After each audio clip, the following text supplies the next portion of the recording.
बिस्मिल्लाहिर्रहमानिर्रहीम। अस्सलाम वालेकुम दोस्तों, कैसे हो? ठीक हो? मैं भी ठीक हूँ और मैं उम्मीद करता हूँ कि आप लोग भी अल्लाह के फजल करम से खैरियत से होंगे।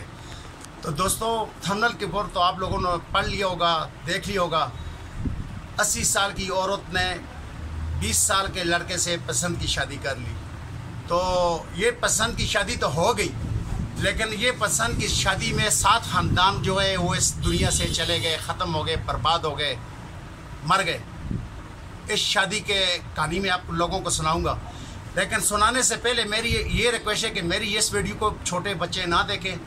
अगर कोई मेरी माँ बहन है, कोई औरत है, लड़की है, उससे भी मेरी रिक्वेस्ट है कि मेरी वीडियो को वो ना देखें, क्योंकि इसमें ऐसी बातें हैं कि जो आपके सुनने की नहीं है। इसलिए मैंने थंबनेल के ऊपर भी लिखा है कि वीडियो को बच्चे ना देखें, और इसी तरह मैंने आपको वीडियो में भी बता रहा हूँ कि बच्चे और औरतें मेरे वीडियो को ना देखें। तो चलो वीडियो को शुरू करते हैं, कहानी वीडियो को शुरू करते हैं। 80 साल की औरत ने 20 साल के लड़के से शादी की। तो ये कहानी कहाँ से चली और कहाँ पे इख्तिताम हुई? तो बात ये है कि दिल्ली के अंदर एक हिंदू था जिसका कारोबार था कारपेट का, बहुत बड़ा बिजनेसमैन था कारपेट का। तो उसने कारपेट का काम किया और उसके साथ शमरेज़ खान, छोटा सा बच्चा था, उसके साथ काम कर रहा था। घर से खाना लेके आता उनके लिए, दुकान की सफाई करता। तो ये शमरेज़ खान जो था, छोटा सा बच्चा था, तो उसके साथ अपने 2 भतीजे थे। उसका बड़ा भाई मर गया था, किसका? रविंदर का। जो रविंदर हिंदू था, उसका बड़ा भाई मर गया था, उसके 2 बेटे थे, उसने अपने साथ लगाए हुए थे। और माशाल्लाह बहुत करोड़पति बंदा था, बहुत बड़ी उसकी कोठी थी। तो करते करते करते करते कारोबार उनका बहुत अच्छा चलता गया। तो उसके बाद शमरेज़ खान ने अपने भतीजों के लिए कि इनकी शादी मैं करूं, खुद तो नहीं कर रहा था क्योंकि वो बोल रहा था मैं शादी नहीं करता। तो शमरेज़ खान ने उनके साथ डिप्टी की। तो उसके बाद जो है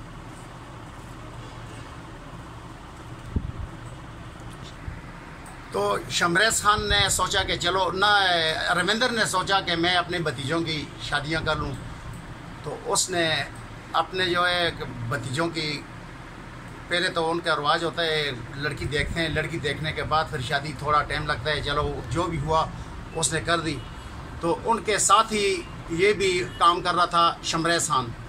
तो शमरेज़ खान जब शादी को कुछ दिन हुए तो उसको किसी ने बताया कि भाई इतना बड़ा कारोबार है, इतना तुम्हारा बहुत बड़ा बिजनेस है, बहुत बड़ा बिजनेस कारोबार है, तुम इसके लिए अगर इसका कोई वारिस हो, तुम खुद शादी कर लो तो तुम्हारे लिए जो बेहतर होगा। लेकिन उसने नहीं माना। फिर उसके जो भतीजे थे उनके बच्चे भी हो गए। फिर जो घर में जो औरतें होती हैं तो फिर वो बातें करती है, ये फ़लाँ जगह मेरे इस बेटी की होगी, फ़लाँ जगह मेरे इस बेटी होगी। जब रविंदर को पता चला कि घर में तो ये काम चल रहा है, घर में ये काम चल रहा है, तो उसने सोचा कि यार अभी तो शादी करनी चाहिए, क्योंकि ये तो मेरी चीज़, जो मेरा नाम भी नहीं रहेगा। तो काम तो वैसे भी चला जाएगा, लेकिन ये मेरा नाम नहीं रहेगा। ये जो मेरे भतीजे बातें कर रहे हैं, ये मेरे भतीजे की जो बीवियां बातें कर रहे हैं। तो उसने भी सोचा, उसने भी लड़की देख ली। लड़की कहाँ से देखी? गुजरात से। जो लड़की देखी गुजरात से, उसका नाम था लक्ष्मी। लक्ष्मी लड़की थी। उसका जो वालिद था वो डाके मारता था, लोगों को मारता था, कत्ल वगैरह करता था, कत्ल करता था, डाके मारता था।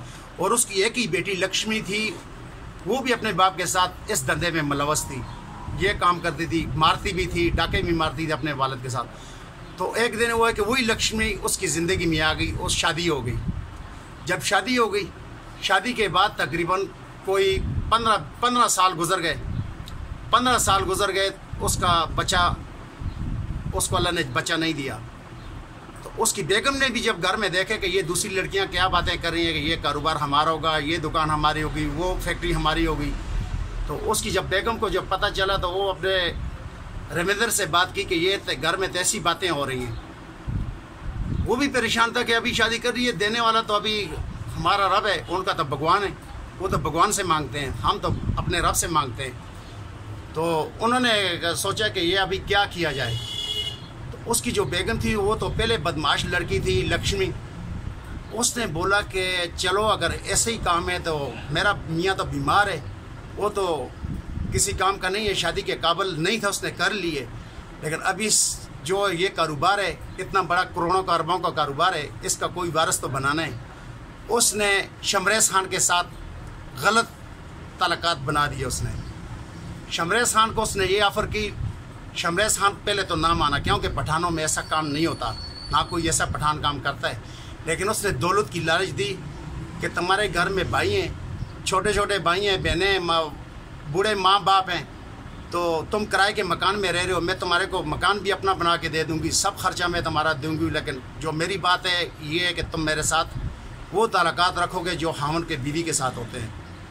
तो उसने जब अपने घर की तरफ देखा कि यार गुर्बत तो बहुत ज़्यादा है, मैं किराए के मकान में देता हूँ, तो हर लालच बुरी चीज़ होती है, वो मान गया।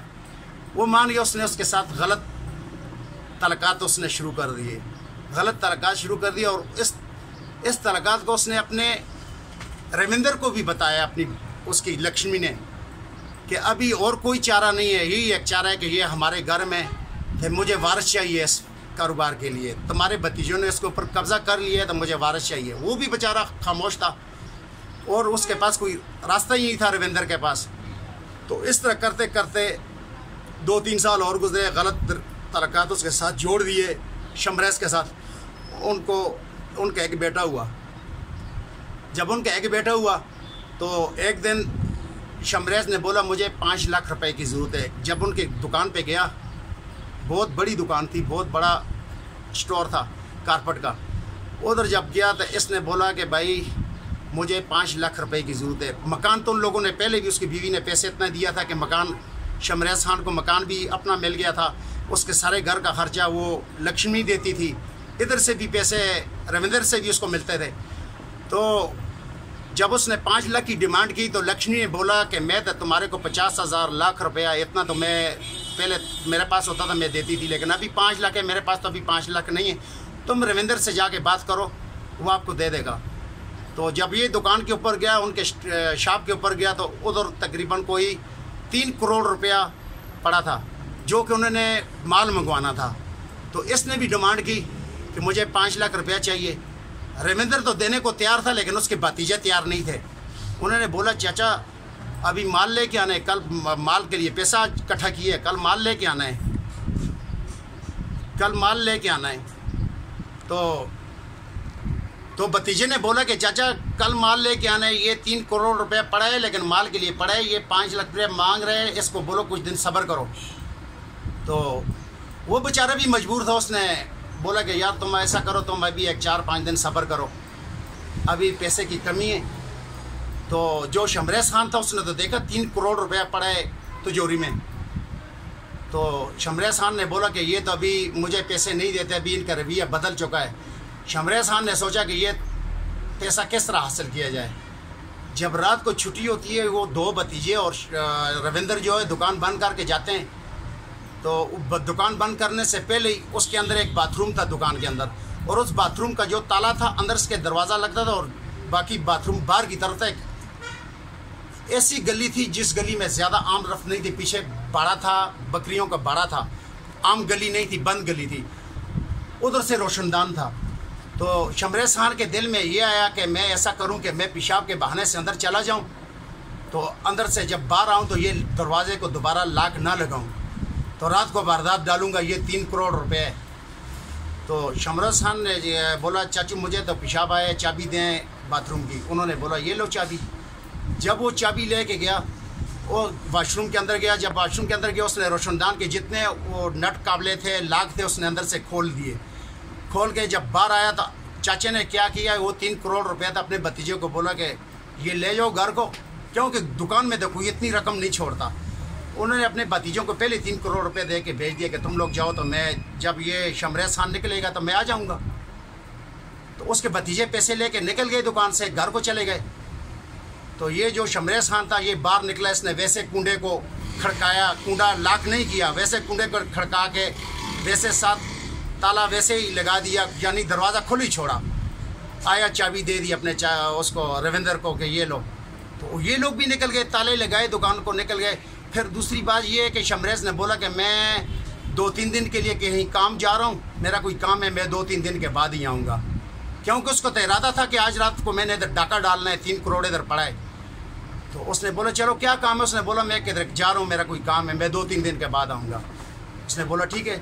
जब वो अपने घर को चले गए तो आधी रात को शमरेज़ खान आया उधर जिधर से इसने रोशनदान खोला हुआ था, उधर से जनाब रोशनदान को इसने खोला, रोशनदान से अंदर इसने छलांग लगाई, आगे दरवाज़ा तो इसने पहले ही खुला छोड़ा हुआ था, उधर से इसने कुंडा खोला, आया बाहर जो है दुकान के अंदर आया, तिजोरी खोली, तिजोरी के अंदर कोई पैसा ही नहीं था।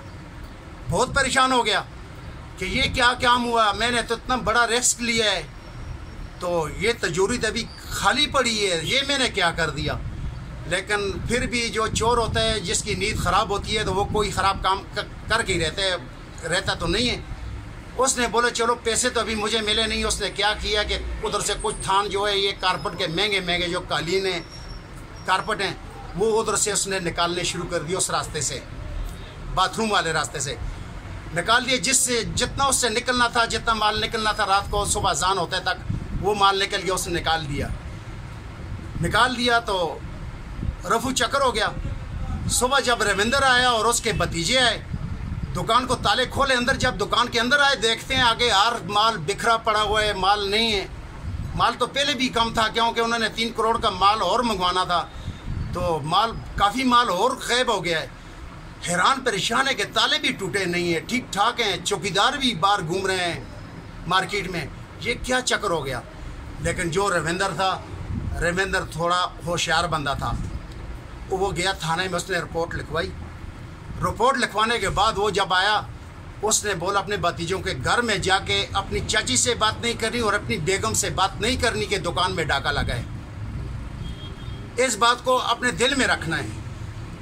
भतीजे ने बोला कि चाचा इतना बड़ा नुकसान है? उसने बोला नहीं, जो नुकसान हुआ है वो तो पता नहीं मेरे मुड़ के आता है, मिलता है नहीं मिलता, लेकिन तुम लोगों ने ये बात अपने दिल में रखनी है। हमने थाने में रिपोर्ट करवा दी है और तुम लोगों ने घर में अपनी बीवियों को ये बात नहीं करनी, घर में जाके ना अपनी चाची को करनी है।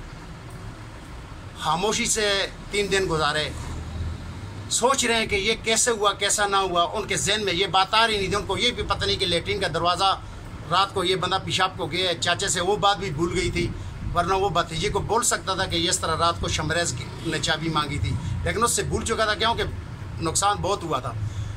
3 दिन के बाद शमरेज़ खान आता है। शमरेज़ खान आते ही बोलता है भाईजान बहुत अफसोस हुआ। रविंदर बोल रहे शमरेज़ खान किस बात का अफसोस हुआ? शमरेज़ खान बोल रहे कि आपका जो नुकसान हुआ है, जो डाका लगे दुकान में। शमरेज़ खान ने बोला ये तो तुम मुझे ये बताओ कि ये बात तुम्हें किसने बताई? बात तो फिर खुलनी थी। रविंदर ने पुलिस को बुलाया, उसने बोला सर ये जो हमारा डाका लगे आप लोगों को मैंने बताया है, थाने में मैंने बताया, अपने घर में भी आप लोगों ने ये बात अभी नहीं की।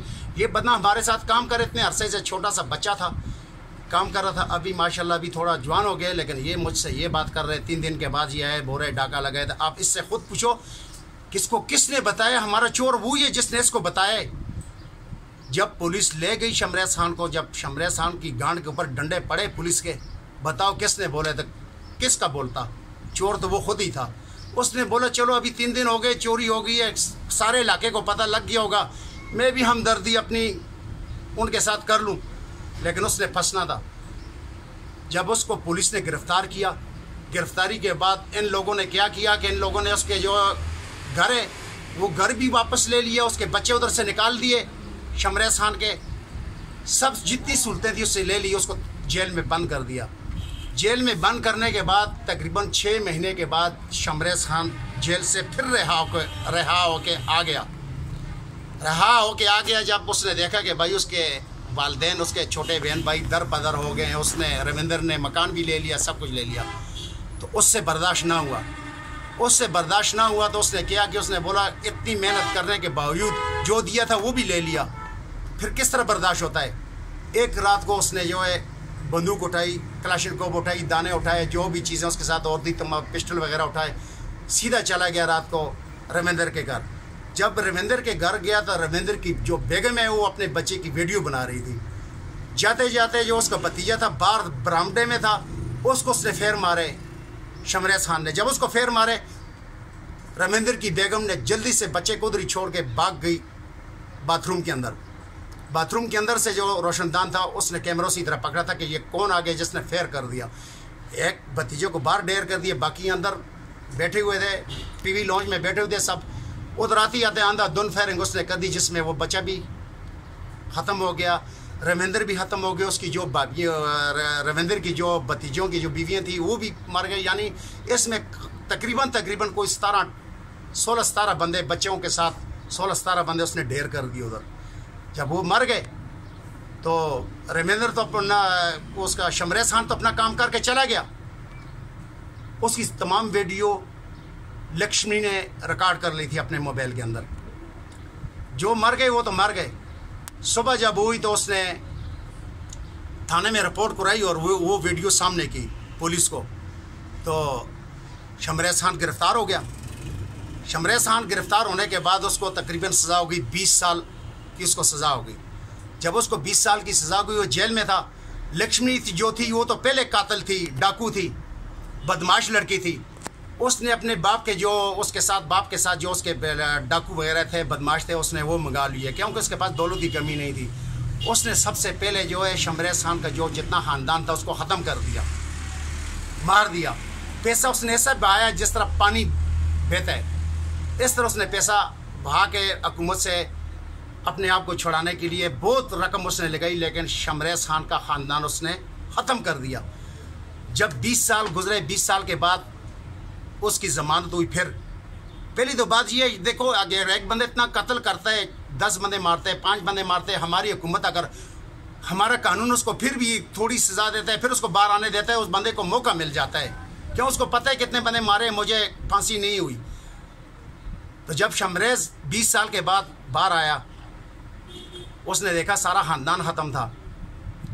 इधर घुमा उधर घुमा, रिश्ते की तलाश में लगा कि चलो जब भी कोई रिश्ता करूँ, कोई मेरा भी कोई बच्चों मेरी आगे नस्ल बढ़े, लेकिन उसको रिश्ता देने के लिए कोई रिश्तेदार तैयार नहीं था। क्यों? सबको पता था ये दुश्मनदार बंदा, इसका पूरा ख़ानदान लोगों ने ख़त्म कर दिया, किसी ने ख़त्म कर दिया। अभी अगर इसको रिश्ता देंगे तो यही काम होगा। तो उसके एक दूर के जानने वाला एक रिश्तेदार था, उसने बोला लड़की है हैदराबाद में एक लड़की है, लेकिन वो लड़की का रिश्ता अगर आपको देंगे, लेकिन आप उस लड़की के साथ या उनके भाइयों के साथ दुश्मनी वाली बात नहीं करनी। उसने बोला ठीक है। रिश्ता हो गया, हैदराबाद से रिश्ता हो गया शमरेज खान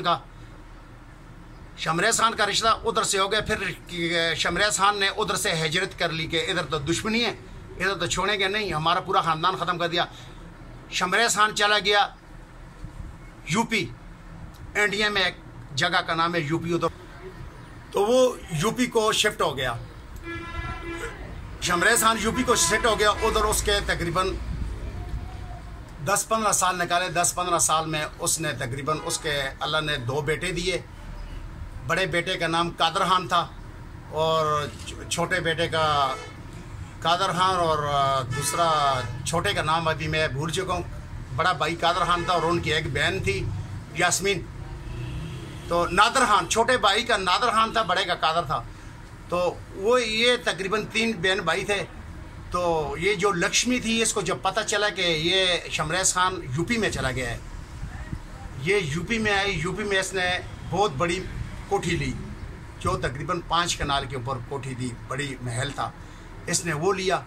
क्यों? इसने तो ख़ानदान ख़त्म करना था इसका सारा, शमरेज खान का। इस किसके बंदे ने पहले जो है इसको ख़त्म किया, शमरेज खान को ख़त्म किया।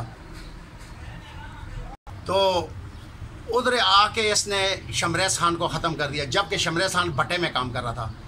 उसके बाद शमरेज खान ख़त्म हुआ तो उसके जो बेटे थे, एक बड़ा बेटा जो कादर खान था, वो उस भट्टे के ऊपर लग गया काम के अपने वालिद की जगह में। तो एक दिन उसको देख लिया, किसी ने बताया कि ये शमरेज खान का ये बड़ा बेटा है। तो ये जो लक्ष्मी थी, ये उधर उसको ले गई अपनी गाड़ी में, किसी होटल में, बड़े होटल में लेके गई। हाँ भाई क्या काम करते हो? उसने बोला भट्टे का काम करता हूँ। कितनी पेमेंट देते हैं? इतनी देते हैं। उसने बताया अगर तुम्हारे को मकान भी फ्री दे दूँ, गाड़ियाँ भी दे दूँ, नौकर भी दे दूँ, तो कैसा रहेगा? उसने बोला ये तो बहुत अच्छी बात है, अगर मुझे इस तरह की चीज़ें, गाड़ियाँ मिलें तो मैं और अल्लाह से क्या मांगता हूँ। तो घर में भी गुर्बत बहुत ज़्यादा थी कादर खान की, जो कि शमरेज खान का बेटा था। उसने बोला मेरी एक शर्त होगी। उसने बोला कौन सी शर्त? उसने बोला तुमने मेरे साथ शादी करनी। उसने बोला इसकी उम्र को देखो तो मेरी उम्र को देखो, मैं तो अभी बच्चा हूँ, तो ये इतनी बूढ़ी औरत है, ये मुझसे शादी कर रही है। उसने बोला तुम्हारी उम्र? उसने बोला उम्र को देखना है तो ठीक है ना करो, अगर ये सहूलत देखनी है, ये चीज़ें देखनी है, नौकर मिलेंगे, आपको कोठी मिलेगी, आपको सहूलत मिलेगी, तो तुम्हारी मर्ज़ी। जब कादर खान रात को आया, सोचा यार जवान बहन है, भाई भी है, बूढ़ी माँ है, बाप तो खोत हो गया, तो ये अगर मैं ये रिस्क लूँगा तो तब जाके ये मेरे घर वाले यशी करेंगे। तो उसने क्या किया कि उसने मान लिया, इसका जो मुतालबा था मान लिया, ठीक है, शादी हो गई। मुख्तसर करते हैं इस वीडियो को, क्योंकि वीडियो लंबी होती है, अगर वो एक पार्ट अगर मैं आपको बताऊं तो बहुत लंबी हो जाएगी, शॉर्टकट करते हैं। कि एक दिन इसने क्या किया, रात को जो इसको शराब का नशा दिया, इस 80 साल की बूढ़ी ने उसको नशा दिया, और रात को, दिन को तो उसके बहन भाई ऊपर वाले कमरे में महल में होते थे, रात को तहाना इनको दिया हुआ था कि देखो तुम लोगों की दुश्मनदारी है, तुम्हारे बाप को भी मार दिया, तुम लोग रात को तहाने में सब सो। तो इसने जब उसको शराब दी, शराब के नशे में अपने बंदे बुलाए, लक्ष्मी ने अपने कमरे से निकाला, क्योंकि वो रात इनकी बहुत भयानक रात थी। तो इसको लेके आए, जब तहाने को लेके आए, आगे जो कादर खान का जो भाई था नादर खान, उसने उधर अपना मोबाइल जो है वीडियो के ऊपर लगा के छुपा के रख दिया कि ये मामला क्या है, बाहर शोर शराबा हो रहा है, तो इधर भी आ रहे हैं। उसने अपने मोबाइल की वीडियो ऑन कर दी, लेकिन मोबाइल छुपा के रख दिया। जब अंदर कमरे में आए, दरवाज़ा लॉक किया, दरवाज़ा लॉक करके जनाब उधर से फिर कहानी फिर वही दोहराई गई कि फलां वक्त तुमने ये जुल्म किया था हमारे साथ, ये किया था, हमारे इतने बंदे मारे थे, आज तुम्हारे बाप को तो ख़त्म कर दिया, लेकिन आज तुम लोगों का नंबर है। तो वीडियो तो उनकी बन रही है, जो नादर खान का जो मोबाइल है वो तो रखे हुए छुपा हुआ। इसने, उसके बंदों ने गोलियों की बुछाड़ कर दी इनके ऊपर, बहन के ऊपर, माँ के ऊपर, इन भाइयों के ऊपर, ख़त्म कर दिए। ख़त्म करके जनाब जो बिल्कुल इनका किस्सा तमाम कर दिया। जब सुबह हुई, शोर शराबा हो गया, रात को बंदे आए थे मारे, उन लोगों ने गोलियां मारी, थाने वाले आए, उसने पैसा दिया, पैसा दे के जनाब अपनी जान तो उसने पहले भी कई दफ़ा चढ़ाई है। और हैदराबाद में जो कादर खान के जो मामू लोग थे, एक असलम खान था और एक अजब खान था, वो आर्मी में थे, वो उधर से उन्होंने जब केस दायर किया, बहुत कोशिश की, लेकिन उनकी एक ना सुनी, क्योंकि पैसा चलता है। तो वो बहुत परेशान थे कि हमारा पूरा ख़ानदान ख़त्म हो गया, हमारे भांजे भांजी, बहन बहनवई सब ख़त्म हो गए। तो किसी ने बताया कि इसने सब कुछ किया है। तो एक दिन ऐसा था कि उसने जश्न मनाना था, ये पूरा ख़ानदान ख़त्म करके उसने जश्न मनाना। किसने? लक्ष्मी ने। उसने जब जिस रात को जश्न का प्रोग्राम किया, तो किसी ने बता दिया अजब खान को, असलम खान को, कि वो अभी तुम्हारे ख़ानदान को ख़त्म करके अभी जश्न मना रही है आज। तो वो भी भाई पके हुए थे, उनके 4-5 बेटे थे, वो जनाब उधर से आए, क्लाशनकोपों के साथ आए। जिस रात को जश्न था, उसी रात को उन्होंने इतनी फेरें की कि उसमें तकरीबन 50 से ऊपर बंदे उन्होंने ढेर कर दिए। लेकिन अफसोस कि उन्होंने इतने बंदे मारे, लेकिन उनको भी जो गोलियां लगी कि बचा कोई भी नहीं, कोई बच्चा भी नहीं, ना शमरेज खान बचा, ना कादर खान बचा, ना उनके मामू बचे, ना लक्ष्मी बची, सबका किस्सा तमाम हो गए। ये जो 80 साल की औरत ने 20 साल के साथ शादी की थी, कहानी मैंने आप लोगों को बताई कि देखो इस कहानी से कोई ना कोई सबक हासिल करें। तो वीडियो को इधर ही करेंगे अख्ताम। अगर आज की वीडियो आप लोगों को अच्छी लगे, आज की कहानी आप लोगों को अच्छी लगे, तो प्लीज़ वीडियो को लाइक करें। जिसने चैनल सब्सक्राइब नहीं किया उनसे रिक्वेस्ट है साथ चैनल को भी सब्सक्राइब करें, और घंटी के बटन को ऑल के ऊपर ज़रूर प्रेस करें, क्योंकि नेक्स्ट आने वाली जो वीडियो होगी उसका नोटिफिकेशन बर वक्त आप लोगों को मिलता रहेगा। मिलेंगे नेक्स्ट वीडियो में किसी अच्छी अपडेट के साथ। तो मुझे दें इजाज़त, अपना ख्याल रखना, दुआ में याद रखना। खुदा हाफ़िज़, अल्लाह निगहबान।